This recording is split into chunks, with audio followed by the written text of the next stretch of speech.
Salve, salve, meus irmãos, mais uma vez aqui. Quero agradecer a compreensão de vocês devido a essa crise que a gente está passando e ainda não acabou, não voltou, né, à normalidade, mas acredito que logo vai voltar. A gente espera que haja uma vacina, uma cura, né, o mais breve possível. Enquanto isso, né, a gente está trazendo mais um vídeo sobre mediunidade na Umbanda e a mediunidade no modo em geral.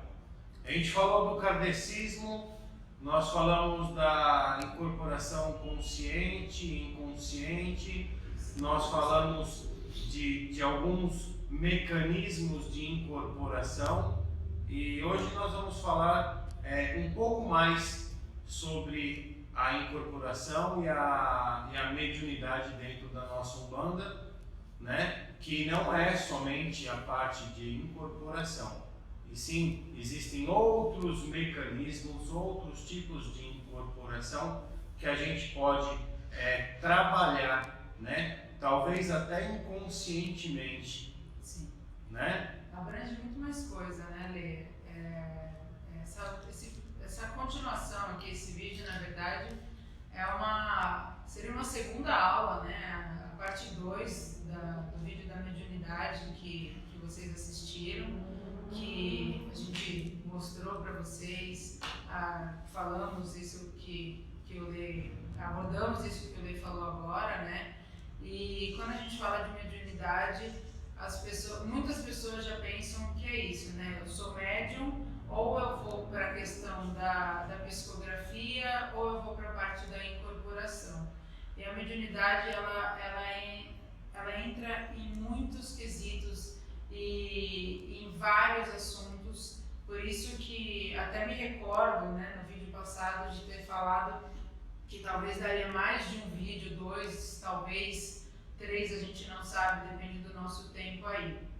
Então, vamos aproveitar aí para a gente continuar nessa fé sempre de que toda essa situação passe logo para que a gente esteja no presencial, mas mesmo não estando, a gente vai continuar levando conteúdo para vocês, nos reunindo aqui, porque o estudo não pode parar. Eu quero fazer uma reunião com vocês na semana que vem, né? Vocês estão assistindo a aula hoje, que é terça-feira, né? Na próxima terça-feira eu quero fazer a reunião com vocês para reunir ideias de como a gente pode levar esse curso novamente no lado presencial, né? Para a gente parar com a parte EAD e começar a unir novamente, né, essa parte presencial com a presença de todos, né, a parte de gira e a parte teológica de como que a gente vai fazer. Lembrando que os tipos de incorporação, né, dependem da sintonia do que um médium está. Todos nós somos médiums, né? Todos nós somos médiums. Até aquela pessoa que não faz parte da nossa religião, só que ela tem uma mediunidade de intuição. Muitas vezes as pessoas falam: nossa, você é bruxo ou você é bruxa, porque você falou uma coisa e aconteceu. Então a intuição, né, leva a pessoa a falar coisas que vão acontecer, né, ou que estão acontecendo naquele momento sem a própria presença dela. E o médium, quando ele vem para a Umbanda, ele vem para desenvolver a sua mediunidade na Umbanda, ele é como uma estação de rádio fora de frequência, né? E com isso, no próprio desenvolvimento mediúnico, aí os próprios guias vão colocando aquele médium até chegar na frequência certa para que ele possa trabalhar a sua incorporação. Lá atrás, quando a gente falou das telas vibratórias, né, nós imaginamos assim: nós somos uma estação de rádio, né, tocando 500 músicas ao mesmo tempo, na mesma frequência e na mesma estação, né? Só que essas frequências que são tocadas, elas não se esbarram, não se encontram. São tão sutis, né, a frequência de atuação de um guia, que ele não consegue conectar-se com o outro na mesma estação. É isso, Karina? Vamos lá, fala um pouquinho? Exatamente. Isso que o Lê está falando, na verdade, explicando o porquê que a gente está, não é bem voltando um pouco nesse assunto, tá? Mas só para abordar com vocês. Tem que falar também para o pessoal, né? A gente voltar um pouquinho nas dúvidas que muitas pessoas tiveram no quiz que foi feito. O quiz ele é extremamente importante, porque além de aguçar, né, a questão da gente se aproximar também, de ter aquela interatividade, de ver o que vocês estão assistindo no vídeo, ele mostra até que ponto, o que vocês estão com mais dúvidas, o que não estão. Então, não, né? O quiz ele supre a necessidade das perguntas que seriam no presencial. E nesse vídeo que ocorreu da mediunidade, uma das coisas que mais me chamou a atenção foi uma certa confusão que teve entre os 3 tipos de incorporação. Porque uma coisa são os tipos de mediunidade, são vastos, existem mais de 1000 tipos de mediunidade, tá? Isso é real. Agora, tipos de incorporação que nós abordamos 3, que foi a incorporação consciente, inconsciente e semiconsciente. No quiz foi colocado a inconsciente e a semiconsciente e gerou uma certa confusão. Isso é natural, realmente quando a gente vai falar da mediunidade de incorporação semiconsciente e inconsciente, qual é a primeira coisa que muitos médiums pensam? Posso entrar nessa linha? Pode sim. Eu venho para uma gira, eu sou médium, eu venho para uma gira, eu dou passagem para a minha entidade, a entidade que me assiste, o guia está trabalhando, não sou mais eu. Então eu sou inconsciente. E não é isso. Então, eu acabei estudando formas diferentes de tentar abordar isso com vocês, mas eu peço por favor que, se ainda não ficou claro, a gente explica quantas vezes for necessário, tá? A consciente, como tinha sido falado, ela é a mais clara de se explicar, então eu vou falar em questão de transes, usando a palavra de transe mediúnico, tá? Transe mediúnicos, frequências mediúnicas. A consciente, você está totalmente consciente, não há incorporação, a entidade, o mestre, enfim, ele está do seu lado, irradiando através de irradiação, ele te passa mensagens e você repassa essas mensagens. Só que assim, eu repasso essas mensagens, a minha voz muda, alguma coisa altera? Não. Tanto que para quem é mago, tem a magia divina, os mestres da magia divina, eu posso citar esse exemplo através da magia divina, porque os mestres, eles trabalham dentro da magia divina através da mediunidade, desse tipo, vamos dizer assim, de mediunidade, de incorporação consciente. Mas é uma incorporação consciente, é somente um nome que é dado. Você não vai incorporar o seu mestre, ele vai estar ali do teu lado, te passando as informações através da irradiação do trabalho que tem que ser feito, né? Da cabala, da mandala que você tem que riscar, ou através de um simples modo de dizer, um atendimento que você vai fazer na parte espiritual e não magística. Então você não muda nada, você não altera em nada. Como eu mesmo estou falando com vocês, se tiver uma entidade aqui do lado, Como o próprio Ale já falou várias vezes, que o pai Antônio, outras entidades, passaram algum recado e ele transmite sem ter incorporação nenhuma, sem ter nenhuma mudança na parte física dele, né? A inconsciente. O Ale teve total razão quando ele falou no último vídeo que o ser humano ele não fica 100% inconsciente fora de si.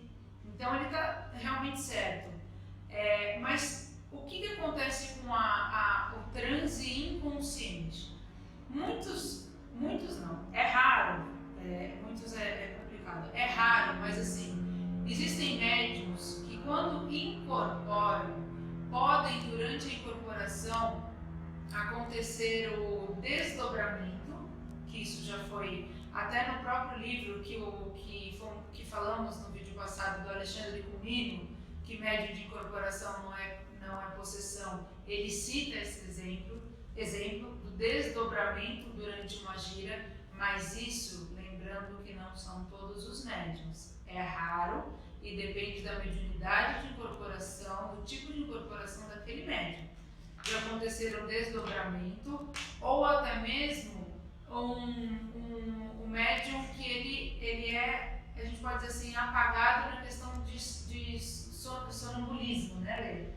Na realidade, ele usa mais, né? Ele usa 99,9% da parte mental do médium, né? E 70% de outras partes, né, de conexões através de nossos chakras. Por isso que eu falo que não existe uma incorporação 100% inconsciente.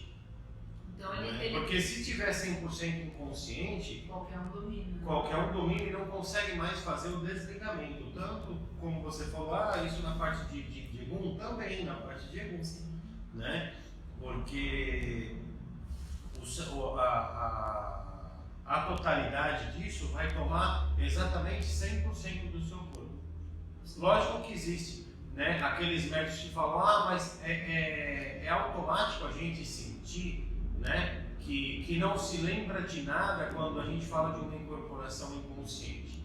Porque eu tenho uma incorporação com o Preto Velho, com o Exu, e alguma das entidades que eu trabalho, que eu não sei para onde eu vou, nem de onde eu vim, né? Eu lembro que eu dei passagem e quando volta eu estou de novo, né? No mesmo lugar, um pouco depois do horário que eu dei aquela passagem.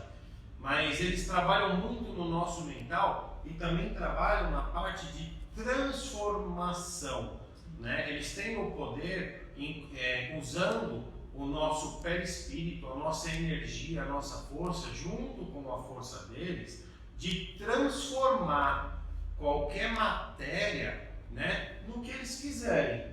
Né? Eles não precisam provar nada, mas muitas vezes, quando a pessoa está um pouco descrente daquilo que ela mesma acredita, ele mostra que a transformação pode vir de dentro de você.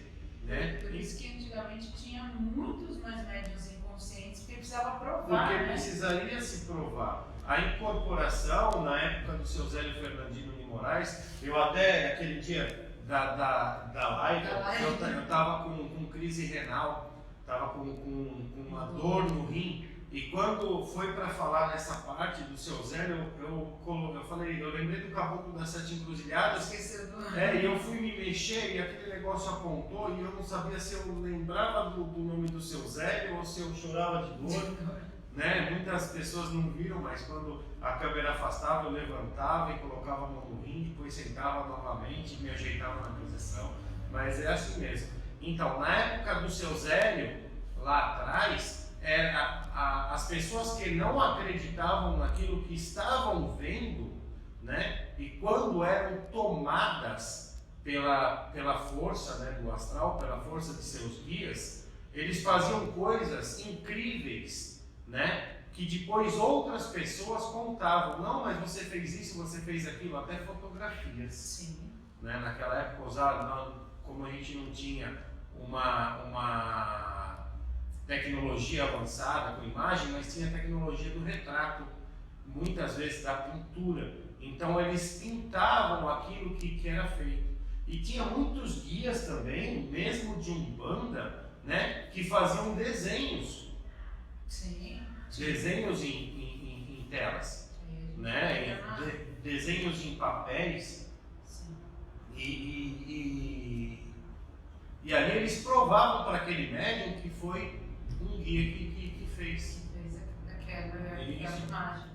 E esse, aí, na parte que aí eu me aprofundei um pouquinho mais, né, para essa parte do inconsciente, quem enxerga, que aí a gente vai entrar no tipo de mediunidade, né, quem enxerga, além do acoplamento dos chakras, os médiuns inconscientes, eles recebem uma quantidade, a gente pode, eles são literalmente fios luminosos na parte mental, né, no chakra coronário, muito, muito maior, porque eles têm que ter uma sustentação maior, né? Existe uma sustentação, né, maior, e, lógico, todos são amparados pela parte astral, mas eles também são amparados pela parte astral porque existe o físico, o perispírito, né, do médium. Então, não é assim, nossa, mas então quer dizer que ele entrou num transe, está no sonambulismo, ou ele fez um desdobramento e ele fica vagando no vazio? Não, não é isso. Como nós dissemos, não é apagado 100%. É como se a gente estivesse dormindo. Exatamente. É como um sono. Estivesse dormindo, porém você está dormindo, mas ligado ao seu corpo, ligado ali, e de repente você desperta. A gente fala do ligamento, muita gente fala assim, ligado pelo o cordão umbilical. Na realidade, a gente fala que o fio de ouro, né? Que quer falar do fio de prata. Eu ia falar fio de prata. Fio de ouro ou fio de prata, que é ligado direto em nossa glândula pineal, que fica considerado como o terceiro olho. Tão pequeno. Né? Ela é menor do que um grão de feijão e tão importante, né? Para o nosso corpo, para a nossa espiritualidade, porque é por ali que Pai Omulu faz o ligamento do espírito com a matéria. Né? A glândula pineal, conforme a gente, ela fica muitas vezes calcificada até a pessoa achar a sua mediunidade na Umbanda, aonde o desenvolvimento mediúnico começa a descalcificar aquela glândula para que ela possa captar melhor, né? Como eu falei da estação do rádio, captar melhor a sua sintonia com o lado etéreo, com o lado espiritual. Fora a energia através dela que circula na nossa Kundalini, né? Que é a energia toda da coluna inteira, através, né, que vai desde do topo da nossa cabeça. Ela é a causa do nosso equilíbrio, né? Exatamente. A gente vai falar assim. Então, essa seria a parte da parte do inconsciente, né? Agora, o semiconsciente, a maioria dos médiums hoje em dia, então quando você está numa incorporação, numa gira de trabalho, e você vê o que acontece, é como se você estivesse flutuando. Você não, é só um exemplo, tá? Você não está fora do seu corpo. Lembra que a gente explicou daquele vídeo do mecanismo de incorporação. Então, existe o acoplamento dos chakras e tudo mais, o seu guia, mas é como se você estivesse vendo as coisas acontecendo, mas não há interferência da sua parte, você deixa fluir, isso lógico, né, com o decorrer do tempo, você vai desenvolvendo a sua mediunidade, tendo a confiança com o seu guia, e você deixa o seu guia trabalhar, você cede o seu corpo para o seu guia trabalhar, e ele utiliza o seu corpo, a sua mão, a sua fala, as cordas vocais, e tudo o que acontece é diferenciado. Só que é como se tudo fosse passado numa cena de um filme, vamos dizer assim, é mais fácil. Uma cena de um filme. E isso, de repente, quando a entidade vai embora, muitas e muitas vezes, o que fica são flashes. Você esteve ali o tempo todo presente no terreiro ou onde ocorreu, né, o Espiritualmente e trabalho, fisicamente. fisicamente e espiritualmente, mas você lembra de flashes, você não lembra de tudo. Você lembra, às vezes você não lembra do rosto da pessoa ou de uma determinada situação, mas você vai, talvez depois, na semana, você encontra uma pessoa que você fala assim, nossa, mas eu não me recordo, eu me lembro dessa pessoa, mas não sei de onde. E às vezes alguém que está com você pode virar e falar assim, ah, mas é que essa pessoa passou em consulta com uma entidade que te assiste.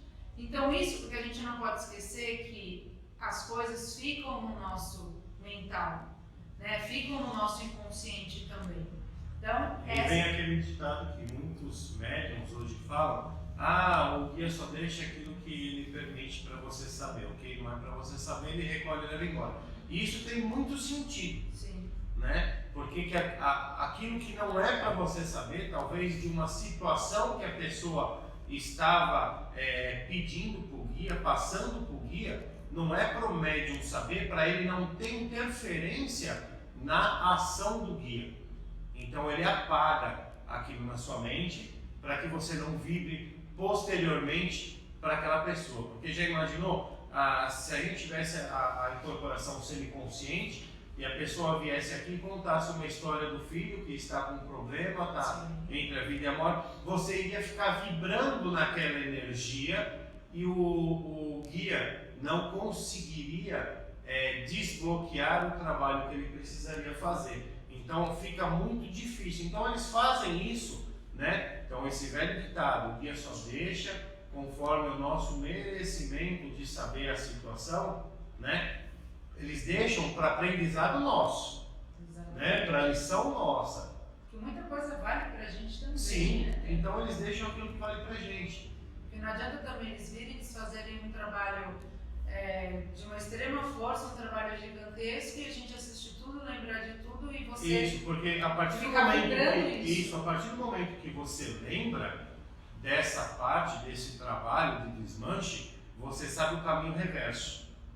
Então, automaticamente, você criou um portal vibracional que uma entidade que está lá do outro lado, de longe, só assistindo que foi feito o desmanche, fala assim, agora eu vou encostar naquele médium, vou passar para ele o canal e vou reverter tudo para ser refeito de novo. Então a gente vai vibrar ao contrário daquilo que foi feito no trabalho do guia. Então por isso que ele apaga da nossa mente para que a gente não interfira em nada, em nenhum trabalho espiritual que é feito dentro do terreiro. Então, acho que espero que tenha ficado claro esses três tipos, consciente, inconsciente, semiconsciente. Se não ficou, não tem problema, manda pra gente, pergunta, como a gente sempre fala, não tem que ter vergonha de perguntar, tá bom? Nem pode ter, né? Nem pode, porque o sacerdócio é pra isso, né? Isso. A gente aprende muito com as perguntas de vocês, porque às vezes a gente não sabe a resposta, né, de uma pergunta, como eu falei lá no começo, quando a gente estava no presencial, e a gente vai correr atrás, né? Eu vou pedir auxílio aos universitários para ver se a gente consegue responder. Muitas das vezes a resposta vem do astral e vem imediata depois de um tempo, mas outras vezes a gente tem que esperar uma próxima aula, recorrer a livros, recorrer a irmãos, né, se aprofundar mais isso, no tema, com essas perguntas para a gente chegar numa resposta e trazer novamente para vocês. E agora entrando no outro assunto, que você falou, a gente quase terminando no vídeo passado. Não esqueçam daquela historinha que eu falei, do médium que não é incorporação, é o médium consciente e o médium inconsciente. Que o médium consciente, quando sente uma vibração negativa, ele eleva seus pensamentos aonde ele estiver, não precisa estar de branco, não precisa estar dentro do terreiro. Ele sentiu energia negativa, pode estar dentro do ônibus, do metrô, do táxi, do Uber. Ele vai elevar seus pensamentos e vai pedir para que aquilo seja recolhido no seu grau evolutivo, conforme a lei e a justiça divina. E o médium inconsciente, é aquele que sente tudo, sai carregado, vai para casa e acaba passando para outras pessoas, acaba dividindo aquela carga, né? E todos ficam carregados daquela energia, até ele encontrar um médium consciente que consiga eliminar aquilo dele, ou alguém fala para ele, olha, hoje você está carregado, vai num terreiro de Umbanda, né? Ou vai na Macumba, é assim que eles falam. E aí o cara fala assim, será que é verdade mesmo, tem que ir? E às vezes algumas pessoas falam isso repetidamente para ele, e ele acaba procurando a casa, intuitivamente, que os guias estão incluindo ele ir, e aí ele chega e desmancha aquilo que foi feito, recolhe aquela energia, e aonde ele se sente mais leve e fala, poxa, eu vou voltar mais vezes aqui, né? Porque estou me sentindo leve, estou bem. E automaticamente aquela energia cria-se um portal dentro dele, que ele vai para a sua casa, o portal está instalado, né, dentro dele, daquele guia que ativou, junto com o seu próprio guia, e recolhe toda a energia dos seus familiares, dos que lá habitam e de tudo aquilo que está carregado dentro da casa.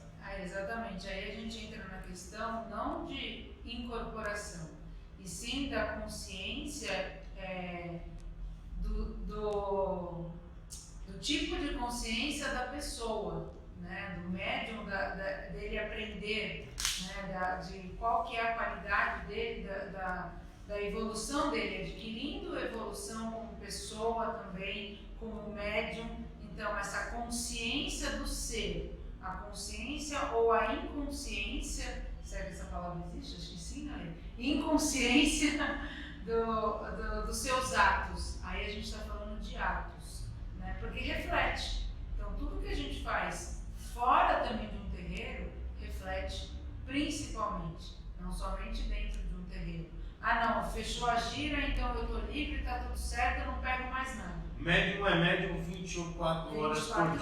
Vamos lembrar assim, quando a gente faz o bem, o mal a gente atrai também. Então o médium, ele é médium 24 horas por dia. Ele, lógico, quando ele acorda, ele faz suas orações, faz o seu firmamento em frente da vela do anjo da guarda todo dia de manhã e quando chega, né? Tem médium que faz 2, 3 vezes por dia, né? Basta uma vez quando a gente acorda, né? E pede que o dia seja irradiado, isso, aquilo. Então, ali a gente está criando uma cúpula protetora de luz. E para onde a gente for, ele vai acompanhar. Não importa que a vela esteja dentro de casa. A gente chama isso, a gente vai entrar numa próxima aula, quando a gente estiver no presencial, porque aí tem um ditado que vocês têm que escrever para receber irradiação, né? Isso, eternalizado. E quando está escrevendo, que a gente está ditando, que vocês estão escrevendo, vocês estão recebendo a irradiação do trono referente àquilo que vocês vão fazer, que é o famoso ato devocional. Né? É muito importante de a gente poder ajudar, repassar, né? Que é um ato que a gente pode fazer que não agrega para nós retorno kármico. A gente não tem o retorno kármico. Eu vou explicar rapidinho, porque isso faz parte da nossa mediunidade. Vamos supor que a Karina ela tenha uma dívida na encarnação passada. Só que ela voltou para essa reencarnação, né? E quem estava cobrando a dívida dela ainda está espiritualmente ligado a essa cobrança. Então ele vai atacar a Karina. Não vai deixar em paz. Né? Não vai deixar em paz. Aí eu, né, como um médium, eu falo assim, não, olha Karina, vamos fazer o seguinte, eu vou te ajudar. Automaticamente você comprou a parte da briga. Parte dessa história, né, de vingança, de dívida, vai estar com você. Então, opa, peraí, o cara vai ajudar, então eu vou começar a apurrinhar ele também, né? Então os dois entram na mira, os dois viram alvo daquilo que precisa ele cobrar. E para isso daí, a gente usa o ato devocional como ajuda, porque isso não agrega aquele retorno kármico em nossa evolução. Eu vou ensinar tudo isso para vocês numa aula que a gente tiver presencial, porque vai gerar perguntas, vai gerar, né, o material que a gente vai ser usado, né, a gente usa um pouco de erva, né, usa água, então, bom, isso daí é tema para a próxima aula. Teoria e prática. É teoria e prática. Aí eu vou pedir para a Karina dar continuidade agora, porque eu falo muito. Espero que eu esteja falando menos, né? Porque a gente costuma. Mas aí vai com o tempo, a gente vai aprendendo. A gente vai melhorando, né?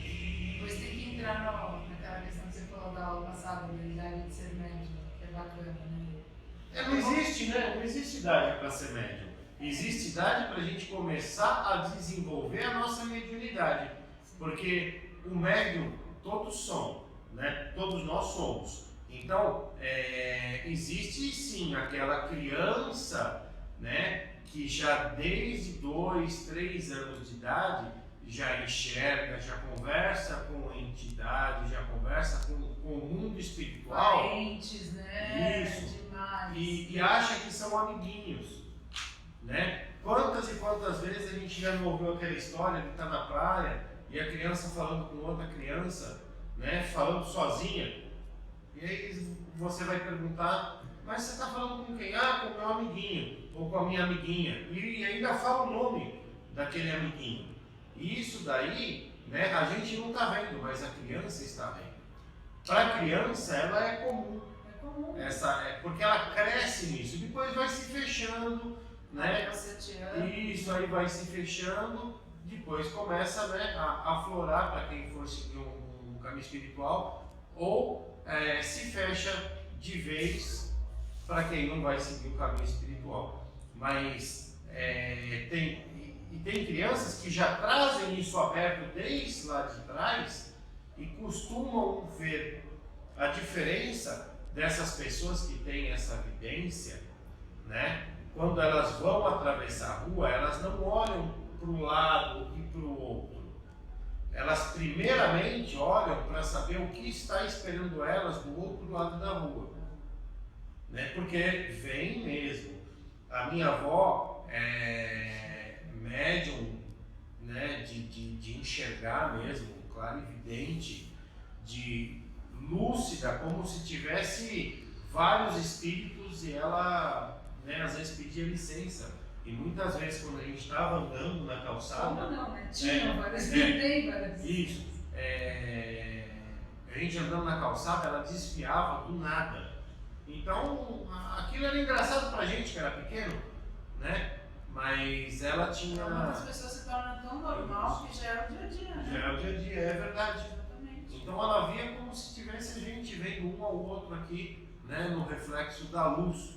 Porque, segundo os estudiosos, nós todos somos cegos, né? Nós somos cegos. O que a gente enxerga é o reflexo da luz, né? Que clareia as coisas. Mas... Um ponto que eu acho importante, sacerdotes, futuros sacerdotes, independente da situação, o nome em questão, que eu já me deparei com algumas situações, é assim: a nossa Umbanda ela é encantadora, o mundo espiritual ele é encantador, e cada vez mais as crianças elas estão vindo muito mais evoluídas, tanto que a gente já escuta, né, falar de crianças cristais, índigos, agora as crianças arco-íris. Cada vez eles vão dando nomes porque, de acordo com cada era, é uma evolução, porque se você pega uma criança hoje, nos nossos tempos de 2 anos de idade, 1 ano e meio, imagina que eu, pelo menos em 1986, 1990 e pouco, que tinha a desenvoltura que tem hoje. Não tem. As crianças índigas, elas têm o poder de cura nas mãos. Já vem com ela enxerga os buracos negros no nosso perispírito, onde a doença está localizada, e ela fecha aquele buraco, né? Neutralizando aquela doença, trazendo a cura. E além de questões para neurociência, para isso mesmo, para cura de doenças também, que o nosso mundo ainda está procurando o mundo físico, porque o espiritual já está na frente. E são crianças que enxergam cores, então elas enxergam a nossa áurea, né, colorida. Muito mais nítida. Bem mais nítida do que um clarividente de comum, vamos dizer assim. Né? Essas crianças índigas, elas são crianças excepcionais, né? Com um poder que o Criador deu, né? Fantástico. E a Karina falou, a nossa Umbanda é uma religião fantástica, como o Sandro Luiz falou, é a religião do século, talvez a religião do século, né? Por encantar e cantar e trabalhar em prol da caridade, né? Tanto material quanto espiritual. E é uma religião que hoje está agregando muitos jovens. A juventude que está vindo, porque antigamente era mais para aquelas pessoas de idade, né? Meia idade, apesar que seu Zé começou com 17 anos, né? Talvez até antes, a gente não tem relato de antes dele, 16, 17 anos a gente até tem o relato, que foi quando começou a se aflorar, né? a mediunidade dele. Mas as pessoas que com ele trabalhavam eram pessoas mais velhas. Exatamente. Né? Eram pessoas mais velhas que foram aflorando a mediunidade conforme o caboclo da Sete Encruzilhada ia trabalhando no nosso início da religião. Hoje não, hoje a criança nasce dentro da Umbanda, né? Ela se levanta, se desenvolve dentro da Umbanda e faz trabalhos lindos. Né? O jovem hoje, ele é muito importante para a nossa religião. Sim, demais. Mas o que a gente não pode esquecer é que são crianças e que, em paralelo, tem o estudo, tem o colégio, tem a vida social aí fora. Então, quando uma criança pede uma entrada dentro de um terreiro, para acompanhar o terreiro, primeiramente tem que ter uma conversa com os pais, né? Ele sempre tem que ter um acordo com os pais. E o que eu sempre escutei, levar o ensino junto com a religião. Eles não podem nunca deixar a vida material sem fazer a vida espiritual e vice-versa, porque tem que ter um equilíbrio, tem que ter um acordo. Já fiquei sabendo sim relatos e já vi sim crianças com 7, 8 anos incorporadas. Já era mentira? Não era.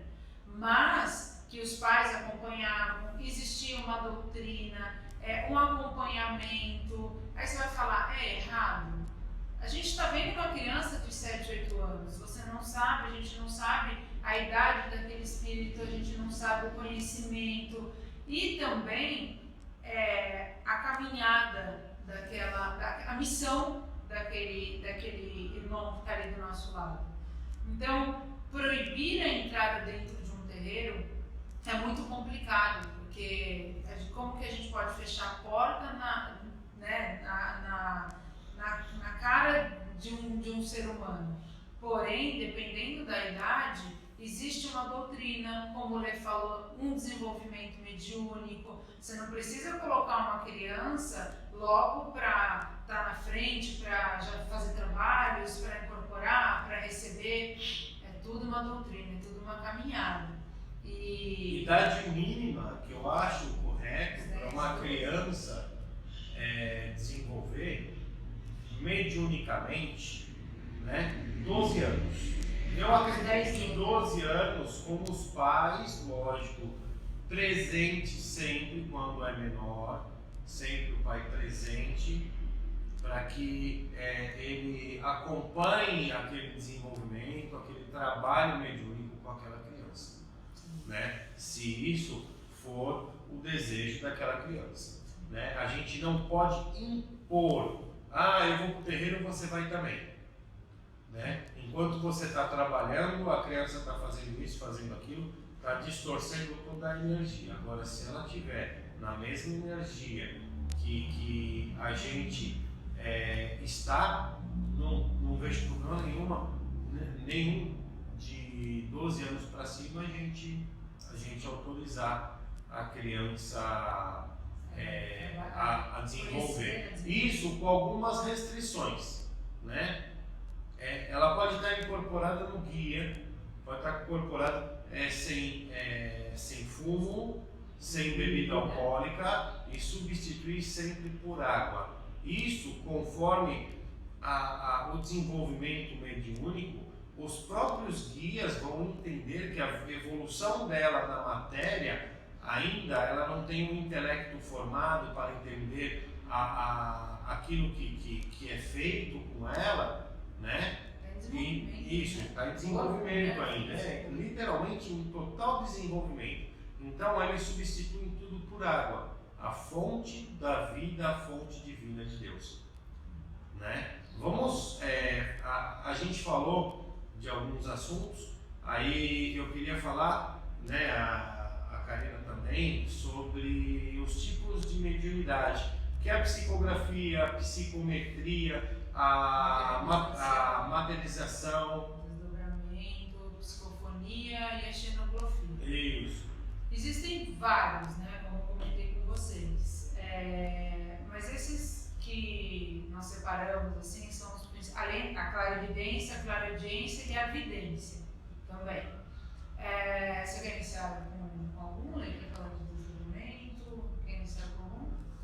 Desdobramento é quando a gente faz aquele repouso profundo, né? Que muitas vezes a gente dorme numa posição e acorda na mesma posição. E a gente vai para algum lugar, né? Onde pouco se lembra, né? Mas que foi trabalhar. Os guias nos tiram, né? Como a gente tira eles do plano, né, espiritual, né, invocando-os para que venha nos ajudar aqui no plano material, eles também nos invocam, né? É mais comum do que ao contrário. Eles também nos invocam para quê? Porque eles precisam da nossa energia, da nossa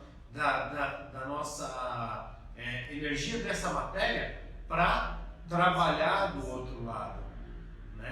Quantas pessoas que já teve aquele déjà vu, eu já passei por aqui, né? E sem a pessoa ter ido naquele lugar, às vezes você vai viajar, vai para aquele lugar lindo, maravilhoso, e quando você passa no caminho, você olha e você fala, eu já estive por aqui. Então passa um filme de você tentar se recordar como que você já esteve ali, né? E poucas vezes a gente, lógico, vai lembrar que foi daquele sonho que você teve, que isso, aquilo. Então, muitas vezes, o propósito que você iria viajar para aquele local, às vezes 2 anos antes, os guias já fizeram a limpeza do seu caminho para aquilo acontecer, né? Então ali poderia estar te esperando alguma outra coisa que fosse te agregar algum mal, algum portal. Ele já foi te levar lá para usar a tua própria energia para que aquilo seja fechado. E também eles podem te levar para a cura, né? Eles podem ir para um hospital, eles podem ir, eu vou dar um exemplo simples, bem fácil. A gente perdeu um ente querido, esse ente do outro lado está dentro de um hospital, mas está desesperado, sem contato com ninguém conhecido daqui da Terra, né? Bem simples, bem chulo assim para a gente poder entender. E aí o que faz? Os mestres do astral, né? Os guias espirituais, os mestres de luz, vêm, você vai fazer o seu desdobramento inconscientemente e vão te levar.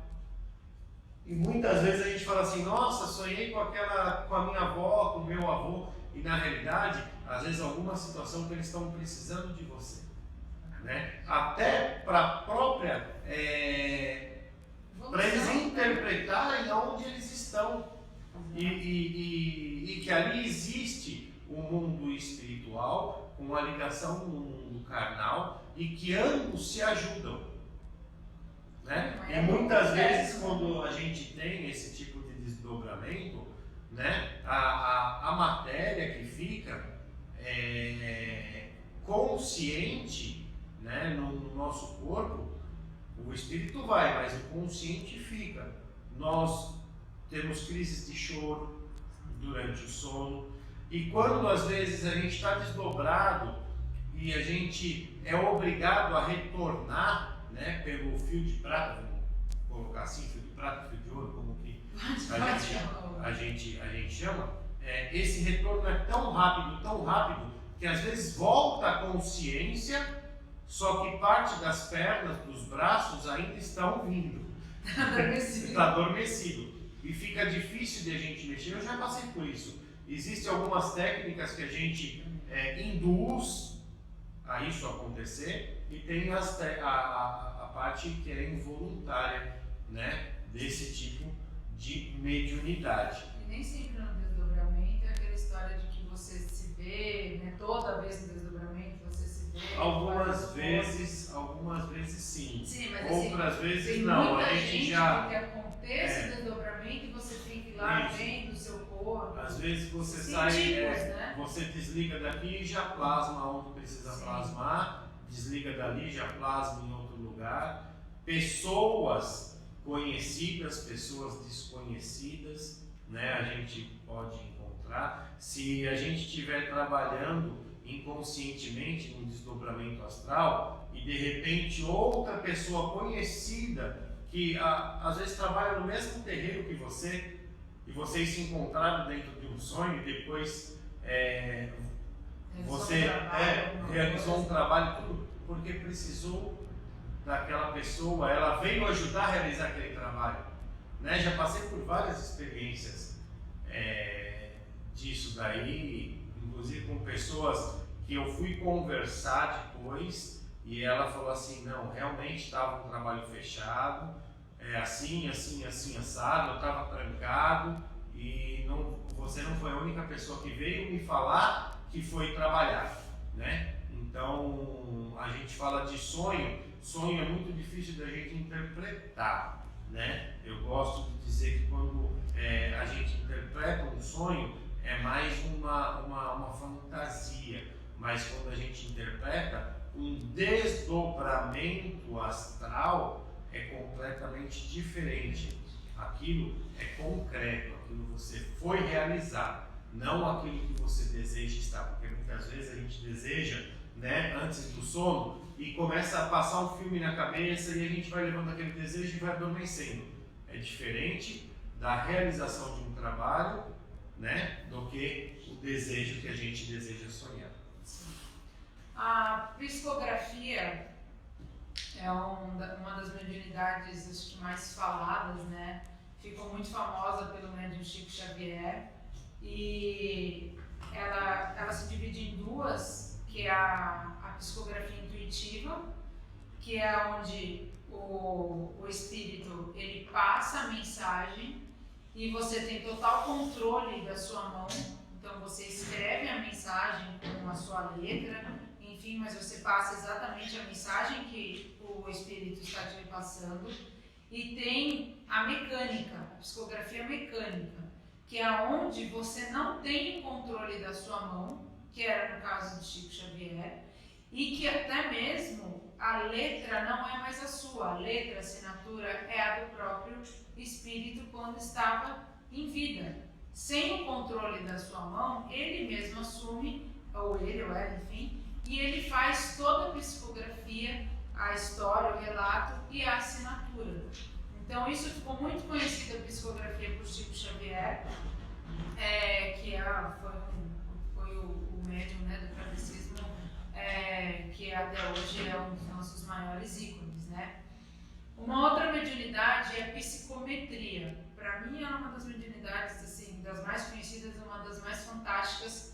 e logo em seguida a materialização. A psicometria é para os médiums que têm a capacidade de tocar em qualquer objeto e saber tudo o que já se passou com ele. Então, assim, se encostar nessa garrafa, por exemplo, é automático. Você já sabe todas as pessoas que tocaram nessa garrafa, tudo o que já aconteceu com ela, locais, situações. Então, esse tipo de mediunidade a gente encontra muito até mesmo em seriados que a gente vê hoje em dia para médiuns auxiliarem para desvendar crimes. Então, eles pegam um objeto e eles conseguem, um objeto de uma vítima, por exemplo. Eles sabem, eles veem os lugares onde esse objeto mesmo já esteve, se teve sangue, se não teve sangue, ou enfim, né, mesmo de situações drásticas ou não. Toda a trajetória, tudo que já aconteceu com esse objeto.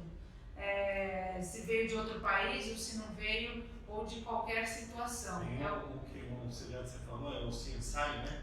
Tem o Mediums, tem um seriado que chama Mediums, e tem também no CSI, teve uma parte que eles chamaram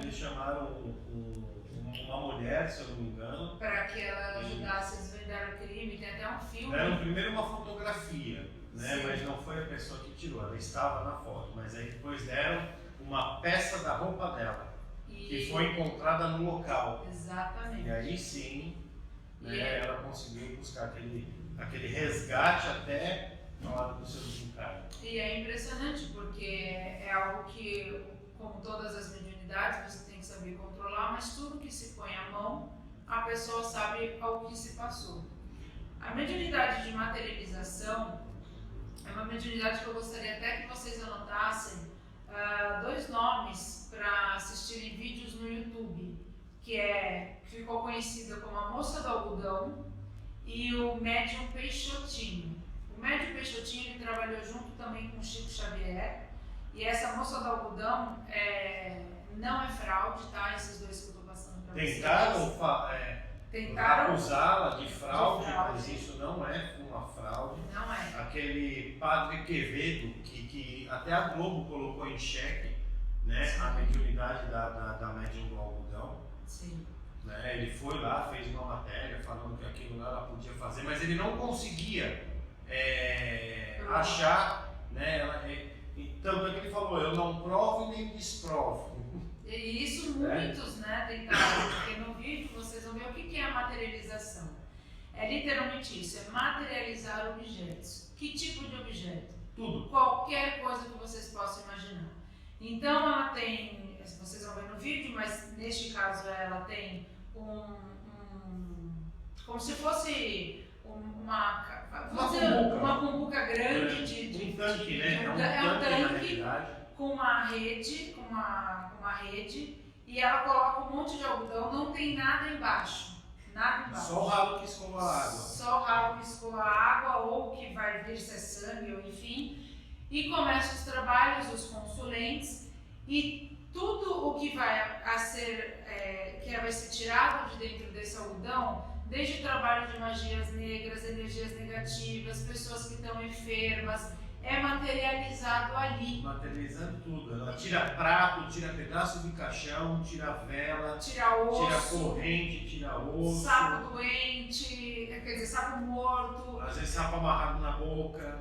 Tudo. Então, assim, não tem nada ali. E quando começa os trabalhos, ela começa a tirar fio de cabelo, anel, tudo. Então, assim. De cemitério. Terra de cemitério, exatamente. E ela vai entregando para cada um que aparece para ela coloca dentro de um saco, ela amarra para a pessoa jogar fora. Então, assim, as pessoas se curam, né? Eu assisti um, cara, com ela, que a pessoa era uma família. Crânio uma vez. Isso, era uma família que o pai morreu e aí uma das cunhadas, como não gostava da outra, pegou o nome, colocou na gravata do defunto para que ele fosse enterrado com aquela gravata e levasse o nome da pessoa junto. Então, quando ele estava em fase de decomposição, de putrificação, aquela pessoa começou a adoecer, começou apodrecer também, né? Junto com o cadáver.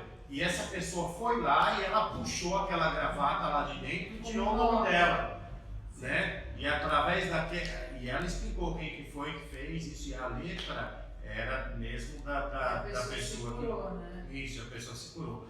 Então, né, tanto é que é fato e não tem nada, porque é bem claro, embaixo é um tanque, é cimento, não tem como ninguém colocar nada e ninguém passar por nada ali, né? E o repórter que filma, ele mesmo ele deixa bem claro, né? Claro que não tem nada. Isso. E foi até mesmo pelo próprio Chico Xavier confirmado que não era fraude mesmo. E já do Peixotinho é um pouco diferente. São ectoplasmas. São ectoplasmas que os médiums doam bastante ectoplasma, então é um trabalho muito, não digo cansativo, mas de uma doação de ectoplasma muito grande, porque você, por exemplo, nós podemos estar aqui e de repente se materializar uma pedra de uma cachoeira, uma mão santa, um objeto, uma medalha, ou até mesmo uma faca, enfim, ou até mesmo a materialização de uma entidade para que se possa, que algo tenha sido feito. Então, já o do Peixotinho, se eu não me engano, eles... Seria bom uma entidade também para nos ajudar, mas dar essa aula aí seria excelente. Mas para ajudar, tem até nesse vídeo do Peixotinho que eu assisti, o principal, é dividido em duas partes, e tem a imagem do moço, de uma pessoa enferma na cama, e está acontecendo um trabalho no local, e se materializa para ele uma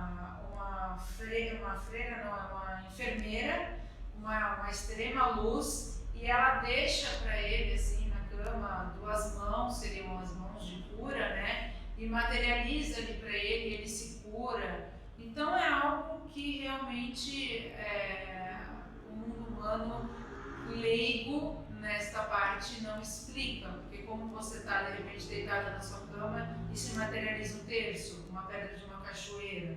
Então é fantástico, procurem esses vídeos porque vale muito a pena. E fora os vídeos que testavam praticamente sempre o Chico Xavier, né? O médium Chico Xavier, e uma vez ele também, através desses ectoplasmas, ele colocou um repórter sentado em uma cadeira, com as câmeras e as câmeras ligadas, filmadoras ligadas, junto com as câmeras fotográficas, com várias testemunhas, e fez plasmar mesmo, saindo do nariz, saindo da boca, saindo das orelhas, né? Aquele ectoplasma, aquela gosma, e a pessoa não entendia o que estava acontecendo com ele, mas isso daí é que a pessoa colocou ele em xeque, colocou ele em prova. Ele, através da espiritualidade, da autorização da espiritualidade, a pedido da espiritualidade,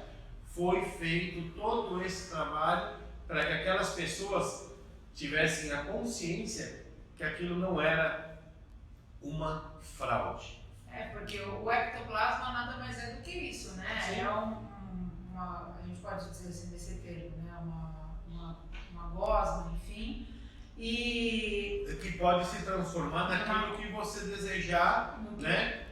Ou naquilo que a entidade se quiser materializar nesse vasinho, vai materializar. se materializar. Só que ali no que foi feito não foi para prejudicar nem nada. Muitos desses ectoplasmas que eram feitos, que vocês podem até procurar na internet, que saía dos olhos, do nariz e tal, eram da própria pessoa, para limpeza. E ali ele fez para provar, sem dor nem nada, mas para provar que existia o próprio ectoplasma, né? Mas agora, outro tipo de mediunidade também é a psicofonia. A psicofonia, ela é a mediunidade da voz, né? Quando a entidade, uns dizem que é sem incorporação, outros dizem depois do surgimento da Umbanda que a psicofonia também inclui dentro da Umbanda, porque nossas entidades, as entidades que nos assistem, a nossa voz altere. Nossa voz não é a mesma quando estamos com boiadeiro, Exu, preto velho, enfim. Então a psicofonia também está dentro da incorporação. Mas existe a psicofonia sem a incorporação. Então acredito que todos já devem ter visto quando de repente até mesmo em filmes verídicos ou em situações de que de repente uma pessoa está conversando e de repente do nada ela olha para alguém, muda a voz, só pega no chakra laríngeo e ela começa a falar numa outra voz e de repente para e só é transmitida uma mensagem na voz do espírito e a pessoa volta. Então essa é a da psicofonia. Então a pessoa fala... Acabou a bateria, eu tive que ir lá apertar o REC de novo, né? Aconteceu uma vez um negócio engraçadíssimo comigo. Eu estava na loja e estava atendendo uma cliente, um casal, e eu estava fazendo alguma coisa, mas do nada a minha boca saiu, salve suas forças, lá no Exu, e falou o nome daquele Exu, mas não fui eu que falei. O cara ficou espantado e falou assim, Laroie, como que você sabe que eu trabalho com Exu, né? E com esse Exu? Eu falei, não, desculpa, mas não fui eu que falei, não, né? Porque quando a gente tem um comércio, a gente não tem religião, né, nessa parte, porque senão a gente perde os clientes, infelizmente, a esse preconceito. Mas foi um negócio muito engraçado, porque foi normal e eu não, e nem foi outra voz, foi a minha voz mesmo, né, que fez isso daí. E não foi um caso só, não, foram alguns casos, né, e automático, sem nem perceber, assim, a hora que eu voltei eu falei, caramba, por que eu falei isso, né? Mas foi inconscientemente. Sim. Esse daí foi inconscientemente. E só entrando na última... Pra gente fazer, porque não sei se vai dar bateria, mas não aí. Vamos dar 3 vídeos aí, como a gente tinha comentado. É a xenoglofia. A xenoglofia é a capacidade do médium dele falar em outras línguas que ele não conhece. Até mesmo língua dos anjos. Incorporado ou desincorporado. Exatamente, incorporado ou desincorporado. Então, eu vou falar inglês, francês, enfim, qualquer língua que ele não fale. Através da fala ou até mesmo escrita. Também tem a parte auditiva, qualquer coisa que envolva, ele escute conversas em outras línguas e entenda e consiga transmitir.